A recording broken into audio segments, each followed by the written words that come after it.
this is about delivering the speech. First of all, what is a good delivery? A good delivery is a process of presenting a clear, coherent message in an interesting way. So when you make a speech, if you believe it is going to be a good speech, you need to have these things in it: a clear message, a coherent message, and that should be conveyed in an interesting manner.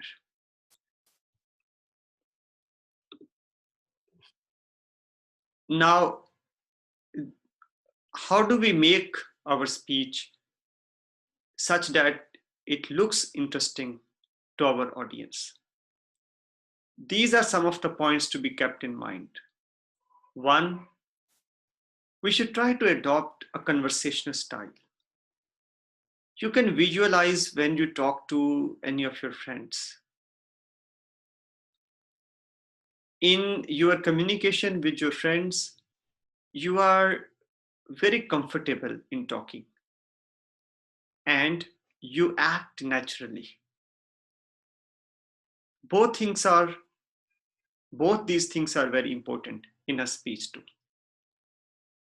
That is, you should look comfortable while delivering your speech, and number two, you should speak in a natural manner.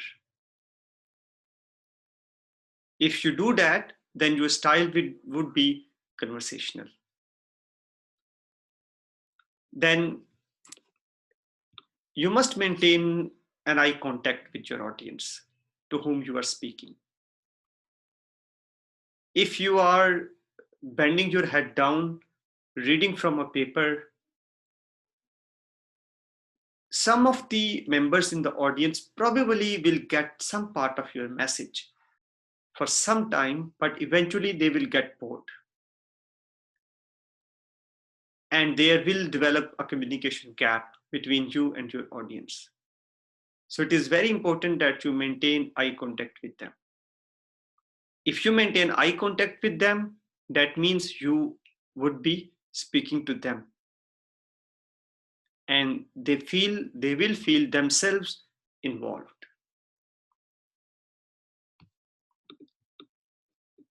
Effective use of vocalics. So vocalics are, those parts of our throat which control the loudness of our voice. Now, we should not keep our voice monotonous. Depending upon the situation, depending upon the kind of sentence we are saying, we should maintain a consistent rise and fall in our voice. Also, we need to look at the physical arrangement of the seating in front of us. And we need to look at the size of our audience as well. And we need to adjust our voice accordingly. Sometimes people are soft-spoken. And when they are on a stage, they try to maintain that soft-spoken style on the stage as well while they are making a speech. Probably such people who are soft-spoken naturally, they need to work a lot on their speech and on their vocalics. And they should be able to raise their voice enough to be heard by everybody in the hall. Same is case with the volume of the voice as well, with the only difference that if you are speaking using a mic, it is your responsibility as a speaker to adjust the volume accordingly. If you are too loud in general, then probably you need to ask the technician to reduce the volume of the mic. On the other hand, if you are a person with soft-spoken accent, then you need to tell the technician to raise the volume. But you are responsible for that.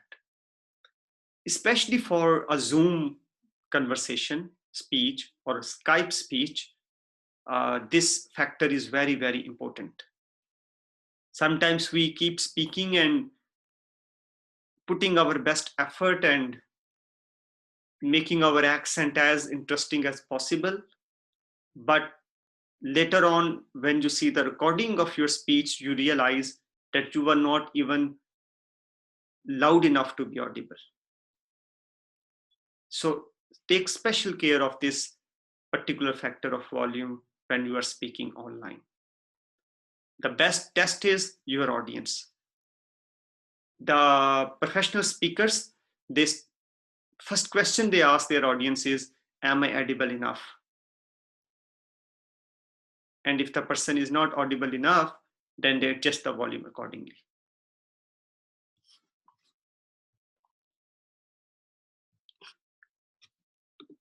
Next one is rate of the speech. Of course, that does not mean the price of the speech. Okay, nobody will pay you for your speech unless you become a really big professional speaker and people invite you to impress big audience. You know, some of the speakers, they charge very heavy amount if they want you to deliver a speech in front of certain audience. Motivational speakers, for example, they earn a lot of money and they make their living out of it.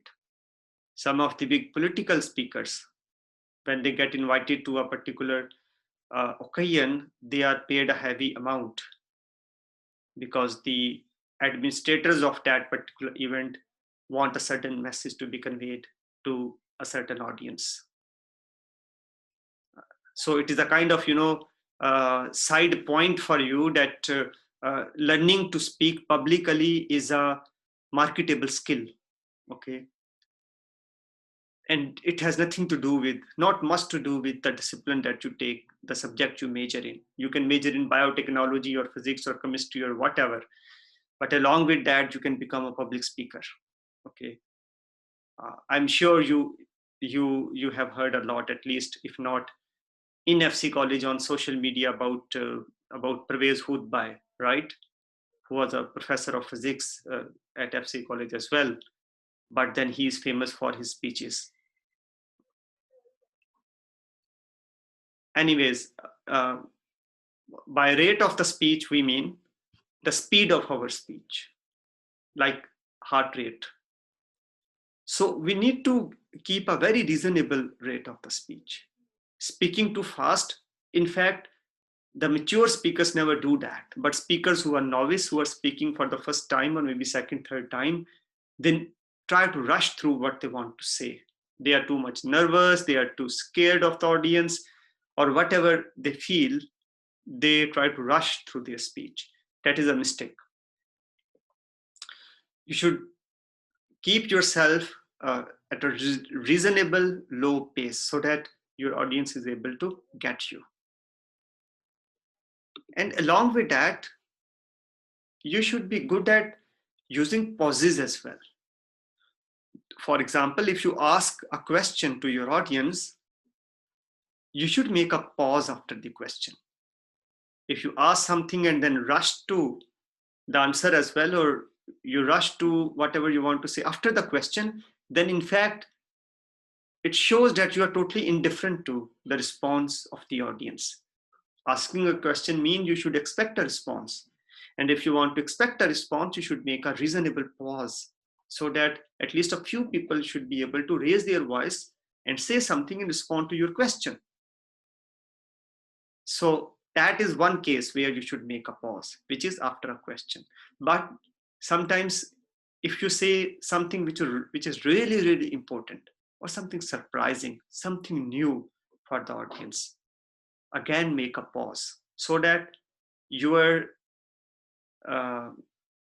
the meaning of your sentence is totally registered in the mind of the listener. If you make a speech if you make a sentence, you speak a sentence which is a little unusual or a little complicated, little hard to understand, then make a pause so that your audience register what you said. So good speaker is good at pauses. Similarly, if you move from one important point to another important point, or if you finish one part of your speech and you move to second part of your speech, again, you should make a pause. So for example, in the beginning of your speech, you say that you will begin by introducing the topic to them. You introduce this to them, and then you should make a pause before moving on to the explanation about that particular topic. Pronunciation. Now, by pronunciation, we do not mean accent. Accent is a product of quite stretched training. You are exposed to a certain kind of language or certain kind of accent, and you gradually build it or develop it. So even those people who speak English, they speak English differently depending upon where they live. So people living in Boston, for example, would have an accent different from the accent of the people who live in UK, any city in UK. And same is case within UK as well, within United States, within Canada, within Australia, people speak English with different accents. So accent, we are not concerned about as speakers about accent. As I said, accent comes with that long exposure. Okay. So if you want to maintain a neutral accent, probably you can spend some time on that and do that. But people won't mind your accent much. But what people may mind is your pronunciation. So by pronunciation, we mean there is a standard way to say a word, irrespective of your accent. You should stick to that standard pronunciation of that particular word. And that standard pronunciation of a word is mutually agreed upon. All the speakers of English language almost agree on that one standard pronunciation of a word. Okay. So for example, I'm using the word accent, A-C-C-E-N-T. If somebody pronounces this word as accent, because there are two C's, of course, that is the wrong pronunciation. The correct is accent. So we mistake in pronouncing a word if we read a word for the first time and we do not double check with how to say it. So whenever you come across a new word while reading a book, while reading a newspaper, to confirm how to say that word. Don't make guess about how to say it. Confirm it. Okay. Sometimes we read a word and we immediately recall, yes, we have heard this word being said by somebody else. If that is the case, you are good with the pronunciation. But if you feel that you never heard this word in your life, seems to be totally new, and its pronunciation can be in many ways, then open up the dictionary and check the pronunciation. Nowadays, it is too easy. You can just Google the word and listen to the pronunciation. And that way, your pronunciation of that word is correct right from the first day. Right? Now, if you are a public speaker and you are mispronouncing a word, that will be a big dent in your speech. And your speaker would be, probably they would be a little discouraged by your speech. People don't expect the public speakers to mispronounce words. All right. The solution is very simple. Don't be scared about mispronunciation. The solution is this: always check with the pronunciation of a word which you have not used before or which you have not listened to before.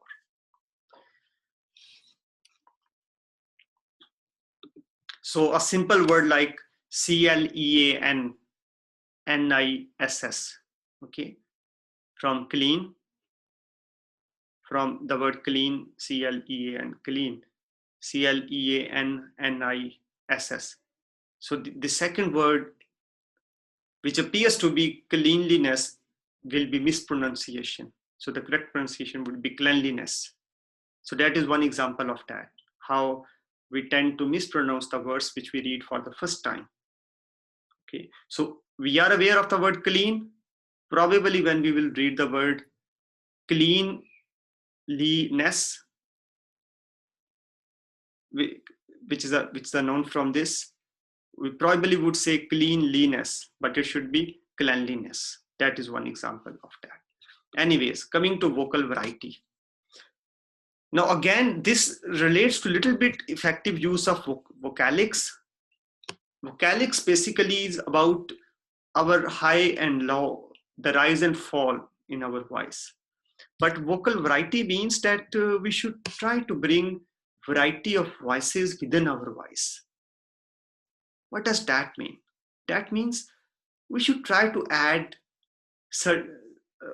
a variety of tones in our voice, which is sometimes if we are asking a question, then adopt that tone. Ask the question, we ask the question.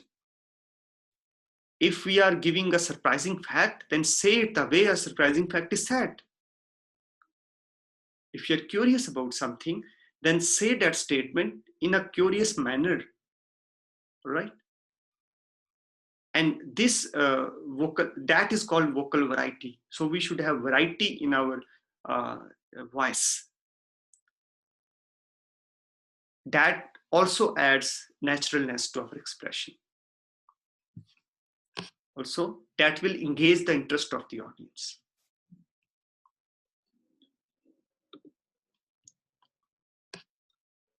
Okay, now we are coming to the second part of delivery of the speech. So there are some physical manipulations as well. Okay, the previous ones that we just had, most of them were about the voice, but then there are some physical manipulations as well. First of all, the posture. So by the posture mean that we should not bend on the podium if we have the one in front of us, because that indicates the weakness and lack of confidence. Don't put your both arms on the podium and bend your neck on it. That again is the sign of weakness. So sit or stand straight while delivering your speech. Your standing posture itself is an indication of your confidence. Body movement. Do not remain motionless during your speech. We have non-verbal movement. Non-verbal movement is the sign language. So our body also contributes to the speech that we make. So occasional use of hands, occasional use of fingers for a question mark, for example, or for a surprise, or to mention counting, 1, 2, 3, like this, to mention V, something like that, that counts a lot. Facial expression. Do not keep your face expressionless. Public speech is about expressing. It is not about concealing your expression. Okay. So again, express the curiosity, interest, excitement through your facial expression as well. Through your eyes, for example, through your lips, for example. Dress. So basically, the point about the dress is we should at least be aware of the fact that public speaker, or a speaker for that matter, is a person who stands out from the rest of the crowd. So dress impressively. But now here is a caveat that you need to understand. Your comfort is more important than the formality that you maintain. So keep a balance between the formality of your dress and your own comfort. So wearing what is too much for cold weather or wearing which is too less for a hot weather. Keep those factors in mind. If you are shivering with cold and you want to make a speech, probably you won't be able to perform well. So you need to have a proper dress accordingly. Similarly, if you are too hot and you are sweating and you need to use a tissue paper or handkerchief to clean your face or forehead over and over again, that probably is a very big distraction in the speech, and you are responsible for that. Okay, so comfort is really, really important. That probably is the top priority. Okay, but don't lose the impact that dress can make. So formal dress, which is at the same time comfortable. Now, effective practice is really important. Now, a natural question for practice is, people might ask, or you might ask, that if you are not supposed to memorize the whole speech, and if you are supposed to say the speech using the keywords, then what will you practice beforehand? Well, practice is practice. It is about delivering the speech itself. Every time you will make a speech, you probably won't use the same sentence structure. You probably won't use the same words every time. So what will you be polishing during the practice?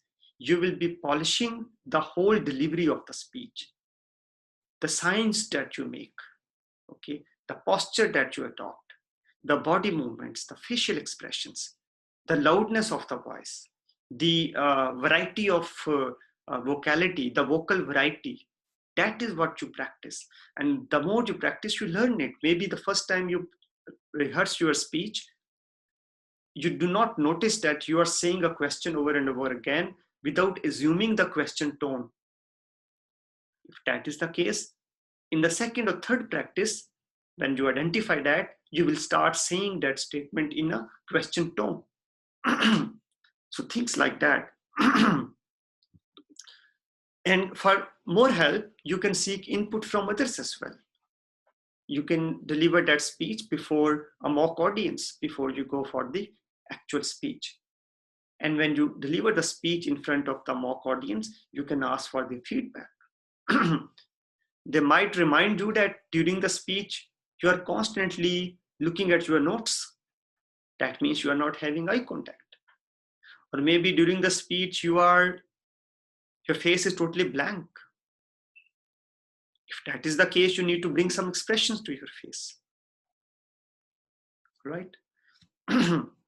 If you don't find anybody to give much input, then you can audio record or video record your own speech and listen it to yourself or watch it yourself and see what is good in that and what is not much good in that. Final point. Good delivery is a habit. Now see, this probably is the most important component of this part of the course that we are doing. So do not take this speech as one-time midterm exam or just one component in your course, but try to remind yourself that as an educated individual, you need to carry a speaking style which is impressive anyway, irrespective of you are speaking in a class or you are speaking on stage or you are speaking at a commencement ceremony or you are speaking to any professor in the office or you're speaking to an administrator, in an office, or you are appearing in an interview. Irrespective of that, speaking in an impressive manner and delivering your speech in an impressive manner should become a habit with you. That, of course, does not mean that you are standing in your professor's office or sitting in professor's office and you should have a speech with you which you start delivering. Of course, I'm not saying that. What I'm saying is, for every day-to-day routine, talk that you undertake, that should be done in an impressive manner. Okay, you should maintain that posture, those body movements, those facial expressions, dress nicely, and then keep the habit of taking the notes with you when you are going for a meeting anywhere, for a small talk anywhere, and consult those notes while you are speaking. So make that good delivery, which is delivery of speech, make it a habit with yourself, so that when you are towards completing your graduation and you step into the practical life, you should stand out as an individual which has unusual way of speaking. Okay, that is a kind of plus skill which will stay with you and which kind of multiplies the probability of your success. So students, this is the end of today's presentation about how to deliver the speech and how to practice delivery of the speech. If you have any question, you can ask.